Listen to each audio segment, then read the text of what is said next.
Olá, estamos aqui em mais uma videoaula de História. Hoje vamos falar do assunto a expansão marítima. Vamos focar em Portugal. Portugal, oficialmente a República Portuguesa, é um país soberano unitário localizado no sudoeste da Europa, cujo território se situa na zona ocidental da Península Ibérica e em arquipélagos no Atlântico Norte.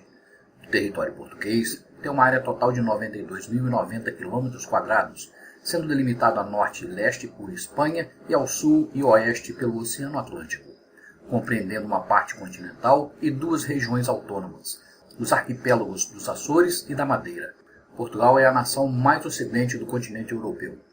O nome do país provém da segunda maior cidade, Porto, cujo nome latino-celta era Portus Cali.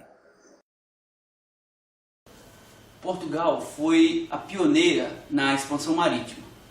Entre os fatores que fizeram Portugal se tornar a pioneira na expansão marítima foi o fato de que Portugal foi o primeiro país europeu a se unificar. Deixou de ser o condado portugalês e se transformou em uma nação unificada chamada Portugal. Além desse fato, a unificação em si, que proporcionou muitas vantagens de Portugal comparado com outras nações que ainda não estavam unificadas, temos outros fatores. Por exemplo, o desenvolvimento de técnicas de navegação, alguns instrumentos como a bússola e a própria embarcação chamada caravela, muito mais rápida, muito mais leve e se adaptou muito bem aos propósitos portugueses. Também tínhamos a experiência dos portugueses em navegação. Eles estavam acostumados a ir para o Mar do Norte para pescar baleia, bacalhau, sardinha, então isso possibilitou com que eles tivessem uma experiência muito grande que os ajudou no processo de expansão marítima. Além disso, o interesse na busca por especiarias, ou seja, cravo, canela, outros tipos de condimentos que eram usados não só para temperar, dar gosto aos alimentos, mas também para conservar alimentos em uma época que nós sabemos não existia a tecnologia que nós temos hoje para conservar os alimentos. Alguns problemas se colocaram diante dos portugueses nessa expansão marítima. O primeiro deles é o perigo real de naufrágio, passar por alguma tempestade e naufragar a embarcação. O outro, problema de doenças, algumas doenças como o escorbuto, que era causado pela carência de vitamina C, era um grande perigo em viagens como essa. Fome e sede também eram problemas reais que poderiam acontecer. Mas existiam também algumas lendas, alguns problemas que não eram bem verdade, mas que se acreditavam naquela época. Como, por exemplo, de que existiam seres marinhos, monstros marinhos que poderiam atacar as embarcações no meio do mar. Outra de que a terra era plana e você chegaria a um abismo e a embarcação cairia para um abismo. Até mesmo o pensamento de que se você chegasse à linha do Equador, o navio se incendiaria. Então existiam problemas reais e problemas que eram apenas lendas. O comércio de especiarias se tornou muito importante na Europa, principalmente no século XIV, devido aos cruzados que, ao voltar do Oriente, trouxeram consigo muitas especiarias, como já disse, canela, gengibre, pimenta, que, repetindo, serviam para não só dar sabor, mas para conservar os alimentos. Além dessas especiarias, artigos de luxo, como o tapete persa, a seda e a porcelana chinesa também eram trazidas para a Europa. A maneira mais fácil de adquirir essas especiarias e esses artigos de luxo era através do mar Mediterrâneo. Porém, o mar Mediterrâneo ele estava sob o controle árabe e o controle da Itália. A Itália comprava essas mercadorias dos árabes ali no norte da África e também em parte da Turquia, e revendia esses produtos ao resto da Europa ocidental a preços mais altos e lucrava muito com isso, com esse comércio. A rota do mar Mediterrâneo, que era a rota geograficamente mais vantajosa para se adquirir mercadorias do Oriente, era controlada pelos árabes e pelos italianos. Os italianos adquiriam essas mercadorias dos árabes, que levavam até o norte da África e também algumas partes da atual Turquia.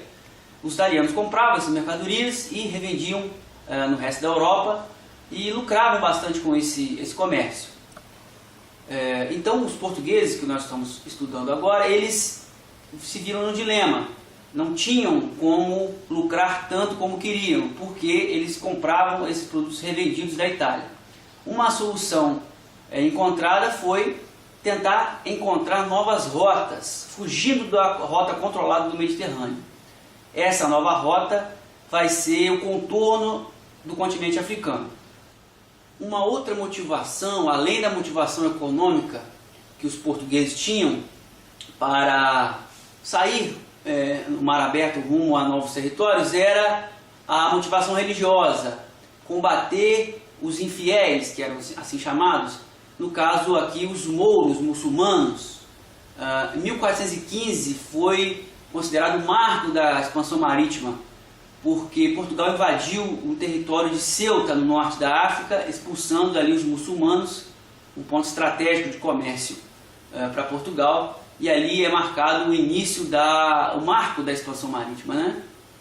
Ao utilizar essa nova rota, margeando aí a costa africana e também criando feitorias para reabastecer seus navios, os portugueses em 1488, com a pessoa de Bartolomeu Dias, conseguem cruzar o Cabo das Tormentas. Foi um grande feito para o início da expansão marítima, porque esse cabo era chamado de Cabo das Tormentas porque era uma região de um mar muito revolto, onde aconteciam muitos naufrágios. Então era uma região que precisava ser melhor explorada para que essa rota fosse concretizada. Como você pode ver no mapa e no vídeo, o caminho para chegar até as Índias ou ao Oriente deveria passar pelo sul do continente africano. Região essa onde fica o Cabo das Tormentas, que após ser vencido por Bartolomeu Dias em 1488, é rebatizado pelo rei de Portugal e passa a se chamar Cabo da Boa Esperança. Posteriormente, em 1498, o navegador português Vasco da Gama consegue chegar à Índia, um lugar chamado Calicut, e ali começa essa relação de comércio entre Portugal e o Oriente. Na volta dessa expedição, Vasco da Gama vem com um navio cheio de mercadorias e Portugal consegue um lucro bastante significativo. Dizem alguns especialistas que um lucro de até 600%. Isso anima bastante os portugueses. O rei Dom Manuel envia uma outra expedição para fortalecer essa relação comercial entre a Índia, o Oriente e Portugal. Essa expedição vai contar com mais ou menos 1.500 pessoas e 13 embarcações, sendo 10 naus e 3 caravelas, capitaneada por Pedro Álvares Cabral, rumo ao Oriente novamente. Porém, Pedro Álvares Cabral já havia sido informado de que era desejo do rei de Portugal que novos territórios fossem descobertos. Sendo assim, ao entrar na rota rumo ao Oriente, ele não margeia o litoral africano, mas vai alguns quilômetros a mar aberto para tentar descobrir novos territórios.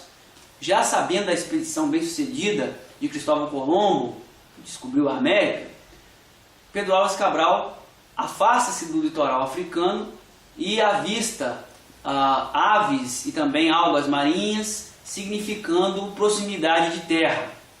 43 dias depois de sair de Portugal, eles se aproximam do litoral brasileiro e avistam uma montanha ao qual batizam de Monte Pascoal, porque chegaram ali no dia 22 de abril, época de Páscoa, e batizaram esse monte de Monte Pascoal. O primeiro ponto a ser visto pelos portugueses ao chegar ao Brasil.